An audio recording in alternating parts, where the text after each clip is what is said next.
I'm Heidi, the older sister by a few years, working a steady office job in Virginia and always the one patching up family chaos. At our family dinner, my golden sister sent me a housewarming registry with a 70-inch TV, a luxury sofa, and $50,000 for renovations. I said, "Dream on," she snapped. "Then you're not invited." So I stayed home. And what happened next even had our parents pointing fingers at her. I assumed the registry link she texted during dessert was just another one of her over-the-top stunts. We were all at the table in Grandma Julie's old colonial house in Virginia, the one she and her husband had just inherited for free. I was mid-bite, scrolling casually, expecting something cute like kitchen gadgets or a cozy blanket. But when I clicked it, my stomach sank. This wasn't a simple list. It was a sleek spreadsheet divided into essentials, luxuries, and holiday must-haves with prices that made my head spin. A $6,000 leather sectional, a $1,200 mixer in metallic sheen, a designer lamp costlier than my first car, smack in the middle under a cash support tab, bolded and highlighted, suggested donation toward renovation fund, $50,000, and the note, "We're counting on you for this one." Nope. I felt disbelief twist into resolve. This wasn't a wedding or baby shower. It was them moving into a free house, expecting me to bankroll their dream makeover. I couldn't let it slide. I texted her right there, but she shrugged it off like it was ordinary. When I pushed back, her reply was ice cold. The party went on without me that weekend. I lounged on my couch, ignoring the buzz, until the calls began pouring in. First from our cousin, then Mom. The mood had soured fast with her playing the victim. 2 days later, Dad wanted the full story. I braced for the usual defense, but his pause after I spilled everything shifted the air. He knew this wasn't new, and she had no idea the fallout was just starting. If sibling entitlement stories hit close to home, like and subscribe for more eye-opening tales like this.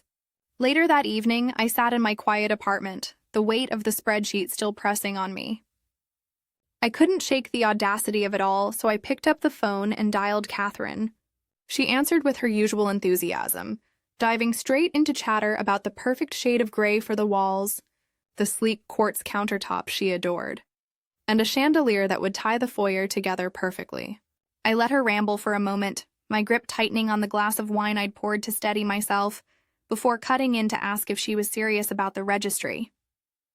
She paused only briefly, then launched into an explanation as if it were the most reasonable request imaginable, reminding me how I'd always stepped up before and how this was just part of supporting their new start. Her tone carried that familiar edge of expectation, like family ties meant automatic access to my wallet. I felt a flash of resentment as memories surfaced unbidden, the times I'd bailed her out without question. Like last November when Jeffrey got laid off and she begged for $3,000 as an emergency loan, promising repayment that never came. Or when she borrowed my credit card for essentials and charged $1,700 at high-end stores and a spa retreat, forcing me to cancel it entirely. I'd even covered her rent twice during her so-called transitional phase and footed the deposit for her dog surgery because she framed it as a family crisis. It all added up to nearly $10,000, money I'd written off as sisterly duty until now. I kept my voice steady, telling her outright that I wouldn't contribute a cent. There was no outburst from her, just a flat dismissal before she ended the call abruptly. I stared at the screen, the silence amplifying my growing resolve. This was the line I had to draw. The housewarming party unfolded that Saturday without me. I stayed planted on my couch, flipping through mindless reality shows, letting the evening pass in a haze of detachment. It felt strangely freeing, though a part of me wondered how long the effect would last. By around 7 that evening, my phone began lighting up. The first message came from my cousin Quinn, asking why I'd skipped the gathering. She described how the atmosphere had turned awkward once everyone noticed my absence, with Catherine growing irritable and positioning herself as the one slighted. Soon after, Mom called, her voice laced with concern, mentioning that Catherine had only said I'd bailed without explanation.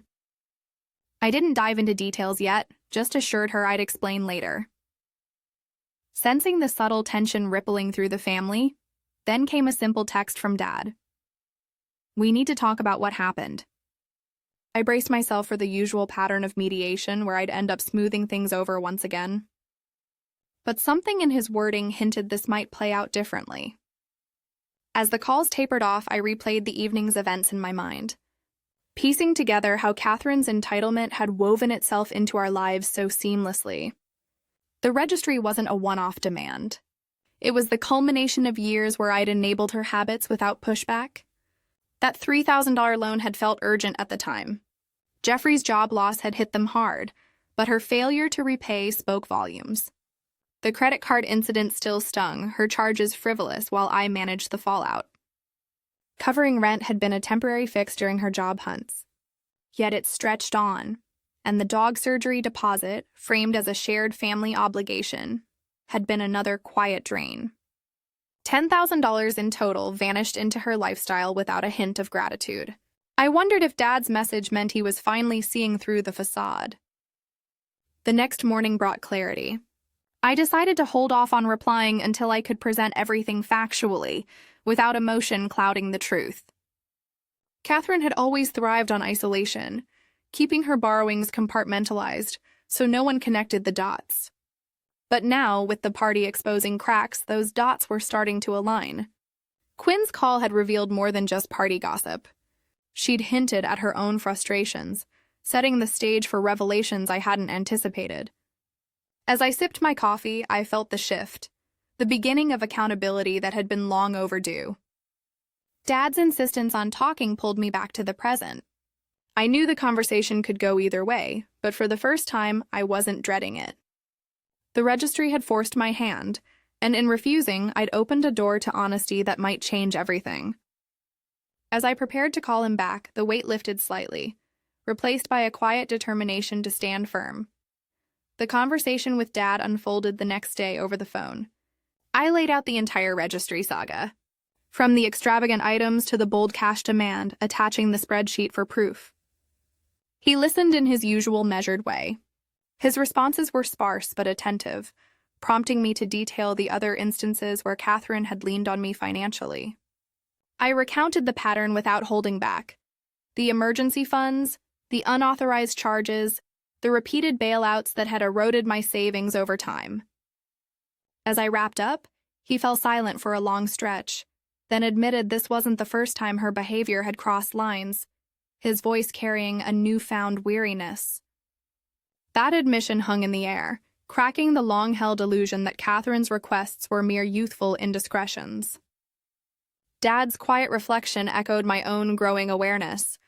As if the family's blind spots were finally sharpening into focus, he murmured something about how we should have caught on earlier. The words underscored a collective oversight that had enabled her for years. It felt like a turning point, the spell of unquestioned support beginning to fracture under the weight of accumulated truths. Mom reached out shortly after, her call prompted by Dad sharing the details. I forwarded the spreadsheet again, and within minutes her text arrived, just, "Wow," followed by a string of stunned emojis for once. She didn't rush to Catherine's defense, her usual instinct to mediate absent. Instead, she probed gently for more context, her tone shifting from confusion to quiet dismay as the scope sank in. This lack of immediate protection for Catherine marked a subtle but profound change, one that validated the frustration I'd harbored silently. Quinn followed up that afternoon, her message laced with anger. She confessed to lending Catherine $250 just weeks earlier, claiming it was for a potential furnace repair in the colonial house. Quinn had handed it over without question. But now, armed with the registry details I'd shared, she seethed at the deception. She revealed another loan from June, a few $100 to tide them over. Repayment promises fading into excuses. Her fury mirrored my own, amplifying the sense that Catherine's web of dependencies was unraveling thread by thread. I responded to inquiries from them with straightforward facts, avoiding dramatic outbursts or accusations when Mom asked for clarification on specific entries. I explained the categories and costs plainly. Dad wanted verification on the cash tab, so I confirmed the highlighted amount. Quinn pressed for advice on reclaiming her money, and I suggested documenting everything methodically. This approach kept emotions in check, letting the evidence speak for itself. No need for rants when the numbers painted the picture so clearly. As the day wore on, the conversations wove a tapestry of shared disillusionment. Dad's recognition of the pattern extended beyond my loans. He recalled vague hints from past family talks that now clicked into place. Mom's wow evolved into questions about Catherine's overall handling of the inheritance, her concern deepening as she connected it to broader irresponsibility. Quinn's involvement added layers, her fairness story highlighting how Catherine preyed on isolated vulnerabilities, always framing needs as isolated crises. This emerging unity felt empowering, yet bittersweet. Years of being the dependable one had conditioned me to absorb these burdens. But now, with Dad's murmur and Mom's restraint, the dynamic shifted. Quinn's solidarity bridged the gap, her outside perspective within the family accelerating the momentum. I navigated the exchanges carefully, balancing honesty with restraint, ensuring each fact landed without exaggeration. By evening, the initial shock had settled into resolve. Dad suggested we all compare notes more thoroughly, a practical step toward addressing the root issues. Mom agreed, her follow-up text indicating she'd hold off on direct confrontation until we aligned. Quinn vowed to stop enabling her determination infectious in sharing these truths. I wasn't just venting, I was dismantling the narrative Catherine had crafted, one honest disclosure at a time. The process stirred a mix of relief and apprehension. Relief that the isolation had ended. Apprehension about Catherine's reaction once cornered. Yet the family's subtle pivot, Dad's insight, Mom's validation, Quinn's solidarity, fortified me. No longer the sole bearer, I sensed the collective will to enforce boundaries forming. Ever felt that shift in family dynamics? The following day, the revelations accelerated as Quinn reached out with more details she'd gathered from mutual acquaintances. She forwarded screenshots from a neighbor who had painted the garage as a favor without reimbursement, and a friend who had received pleas for bill assistance. All under the guise of temporary hardship, these fragments painted a clearer picture of Catherine's ongoing schemes. Borrowing piecemeal to avoid scrutiny, Quinn's messages fueled the momentum, urging family members to exchange stories that had remained siloed for too long. As notes were compared, the extent of the deception emerged, small sums here and there that added up to a pattern of reliance on others' generosity. I felt a mix of validation and sorrow, realizing how deeply this had infiltrated our relationships. Catherine's ability to juggle these requests while enjoying the perks of a rent-free colonial house struck me as particularly glaring.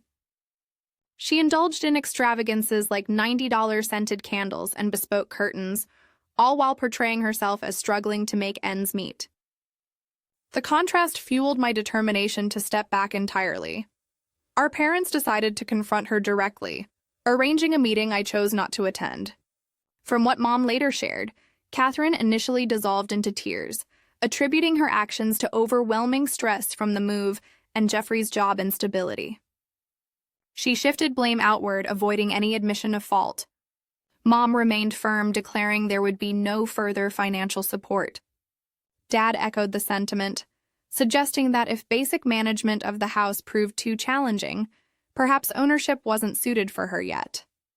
Their united front marked a turning point I hadn't fully anticipated. Motivated by this shift, I revisited a gift I'd given 6 months earlier, a top-of-the-line washer and dryer set complete with installation, totaling $20,200 after taxes. At the time, it had felt like a practical contribution to her new home, but now it symbolized my overextended generosity. I located the invoice in my emails and contacted the store, learning their policy permitted retrieval for store credit within the warranty period. I arranged the pickup for 3 days later, arriving with the movers at a time when Catherine's car was absent, but Jeffrey remained. He answered the door with a blank expression, stepping aside without protest as I explained the appliances were still under my name. The team efficiently disconnected the units, coiled the cords, and wheeled them out. Jeffrey observed from the stairs, his silence heavy with unspoken thoughts. As I signed the paperwork outside, He lingered in the doorway and murmured his confusion about the person he'd married. His words lingered in my mind, hinting at fractures beyond what I had seen. Reflecting on the day's events, I recognized how this act reclaimed not just the items, but a sense of agency I'd surrendered over the years. The family's awakening continued to unfold, with Quinn's role proving pivotal in connecting the disparate experiences. Her fury at her own unrepaid loan mirrored my own, strengthening the collective resolve. As evening fell, I contemplated the broader implications. Catherine's habits had thrived in secrecy, but transparency was dismantling them piece by piece.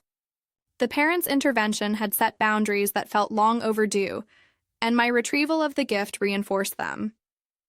The process wasn't driven by vengeance, but by necessity, a recalibration of what family support truly meant. With each step, the illusion of her perpetual need dissolved, revealing the self-sufficiency she could achieve if forced to, in the quiet aftermath. I sensed the dynamic shifting irreversibly, paving the way for healthier interactions ahead. By the end of that week, Jeffrey's departure came swiftly after he stumbled upon the equity loan documents hidden in a drawer.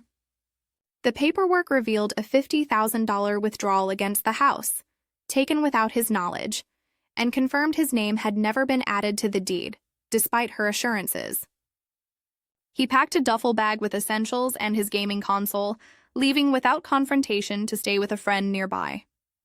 In a brief exchange with Quinn, he expressed his growing doubts, noting that my decision to reclaim the gift indicated deeper issues at play. Catherine's messages flooded in soon after, accusing me of deliberate humiliation and exacerbating the rift in her marriage. Her words carried a sting of betrayal, as if my actions alone had unraveled their life together. She turned to Mom next, insisting the appliances had been stolen from her home. Mom countered by questioning whether any payment had been made for them, exposing the flaw in her narrative when the response sidestepped the truth. Quinn demanded repayment for her own loan. Her patience exhausted by the emerging pattern, Mom and Dad solidified their stance, affirming no additional funds would flow her way, a boundary drawn with finality. Catherine's frustration boiled over in subsequent communications, claiming the family had always favored me, the reliable one, over her needs. The accusation rang hollow. Given the years I'd shouldered the burdens she created, I chose to ignore her voicemails, which escalated from angry rants to tearful pleas, even drawing parallels between my resolve and Mom's past firmness. Each unanswered call reinforced my commitment to detachment. The emotional toll lingered, but a sense of liberation emerged as the family's support coalesced around accountability rather than indulgence. Jeffrey's exit symbolized the breaking point, his discovery peeling back layers of mistrust. Reflecting on the sequence, I saw how the loan's secrecy had been the linchpin, its revelation dismantling the facade she'd maintained. The house, once a symbol of inheritance, now stood as a testament to mismanagement. Quinn's involvement had amplified the fallout, her shared experiences validating the collective awakening. The decision to cut off aid felt like a necessary reset, protecting everyone from further entanglement. As days passed, the silence from Catherine grew, interspersed with sporadic attempts to elicit sympathy. I remained steadfast, recognizing that true change required facing consequences without rescue. The equity loan's implications loomed large, a financial anchor that could pull her under if unaddressed. Jeffrey's absence left a void, his quiet withdrawal speaking volumes about the eroded trust. In moments of quiet, I pondered the cost of my previous generosity, how it had enabled rather than helped. The family's united front provided a buffer, allowing space for reflection without guilt. Catherine's lashing out highlighted her resistance to scrutiny, but the tide had turned irrevocably. The accusations of favoritism faded against the backdrop of facts now laid bare. Ignoring the voicemails became easier with time. Each one was a reminder of patterns I no longer wished to perpetuate. The comparison to Mom struck a chord, underscoring generational echoes I aimed to break. The week's events crystallized the need for boundaries, transforming passive support into active preservation of self. Jeffrey's friend offered him temporary refuge, a step toward independence he hadn't anticipated. Quinn's repayment demand echoed the broader call for equity, her fury a catalyst for change. Mom and Dad's confirmation sealed the shift, their words an anchor in the storm. As the dust settled, I felt the weight lift, replaced by a cautious optimism for healthier dynamics ahead. A week later, I moved forward with reclaiming the last outstanding debt from the previous year, the $1,800 I'd wired for her car repair after a timing belt failure. She'd promised repayment within 60 days, but later dismissed it as a gift when pressed. I assembled the evidence meticulously: the bank transfer record, our text exchanges confirming the loan terms, and the mechanic's invoice detailing the work. With the folder in hand, I filed the small claims suit at the local courthouse, a straightforward process that required no fanfare. The papers were served on a Tuesday, marking the official step into accountability. Catherine's reaction arrived swiftly through voicemails that swung from furious outbursts to sobs, labeling me as devoid of compassion in her distress. Quinn shared a more significant development during our next conversation. Jeffrey had believed his name was on the house deed post-marriage, but discovery proved otherwise, compounded by the secret equity loan she'd secured. Jeffrey's confrontation unfolded over the phone, ending abruptly with his disconnection and subsequent filing for separation, a decision born from eroded confidence in their partnership. Catherine's downward trajectory accelerated as she turned to social media, sharing veiled quotes about familial disloyalty that vanished shortly after posting when engagement remained absent. Her attempts at garnering sympathy through lyrics and scriptural references fell flat. She then launched a GoFundMe campaign seeking $35,000, citing unforeseen housing expenses and desertion by kin. I forwarded the link to our parents, eliciting Dad's terse response of disbelief at the audacity. The campaign's failure stemmed from the family's awareness.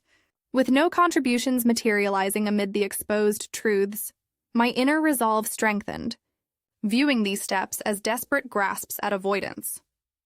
The voicemails persisted briefly, their emotional volatility underscoring her unwillingness to reflect inwardly. Ignoring them brought a measure of peace, distancing me from the cycle of manipulation. Quinn's update on Jeffrey highlighted the loan's role as the catalyst, its secrecy shattering illusions of shared futures. The separation filing formalized what had become inevitable. Catherine's post revealed a pattern of externalizing blame, but the lack of response forced a confrontation with reality she couldn't evade. The GoFundMe's quick demise mirrored the crumbling support network. Dad's reaction to the campaign reinforced the family's stance, his succinct assessment capturing the collective exhaustion with her tactics. Mom's silence on the matter spoke equally loud. As I processed these events, a sense of closure began to form, the suit representing not just financial recovery but a boundary against future encroachments. The car repair loan had seemed minor at the time, a quick fix during her panic. Yet its unresolved status symbolized broader issues. The small claims process unfolded predictably, with service confirming the claim's legitimacy. Catherine's heartless label stung momentarily, but faded against the backdrop of accumulated grievances. Jeffrey's hang-up marked his exit from the deception, the weight of betrayal too profound to overlook. Quinn's relay of this detail deepened my understanding of the marriage's fragility. The Facebook deletions indicated her awareness of the post's futility, a small admission amid the chaos. The GoFundMe's claims of abandonment rang ironic, given the self-inflicted isolation. Parents' receipt of the link prompted no action beyond observation, their prior commitments holding firm. Dad's terse response encapsulated the absurdity, a quiet validation of the path forward.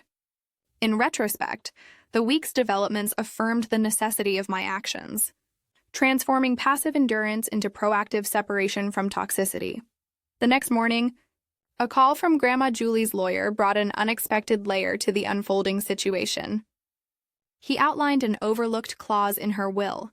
Should the primary heir demonstrate financial irresponsibility, such as defaulting on significant loans, the property could revert to the alternate beneficiary, me. The revelation left me momentarily speechless. The clause's activation hinged on potential bank foreclosure or legal pursuit if payments lapsed.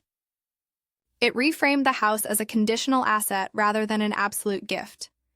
Quinn's reaction came via text, her enthusiasm palpable even in writing as she processed the news.